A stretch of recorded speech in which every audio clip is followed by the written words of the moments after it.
ინდუიზმის იდეაა ეს. ნუ გეშინია მოძრაობა, იმოძრავე ისე, რომ არ დააზარალოს სხვა. ახიმსა, ჯაიანიზმის პრინციპი, არ მიყენება ზიანისა არაფერზე და ვინმეზე. ესენ ამ ტერმინს არ ახსენებს, მაგრამ იდეა იქიდან არის ჩემი აზრით აღებული, იმიტომ რომ ინდუიზმის იდეებზე ასე ვთქვათ მიმართვას სტაინერი არ მალავს და აქედან ჩანს, რომ ეს იდეაც არსებობს.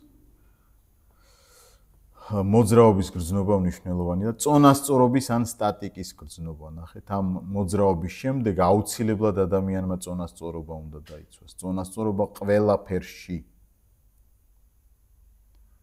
ცნების გრძნობა. ანუ რაღაცა რო იცი, გარეგნული ადამიანის უშინაგანეში იჭრება ეს ყველაფერი, ანუ ინფორმაცია. ხო, აი ამ ცნებების გააზრების აღქმაც რომ გაქვს, ესეც გრძნობა, მაგრამ აქაც ჰარმონიაა საჭირო.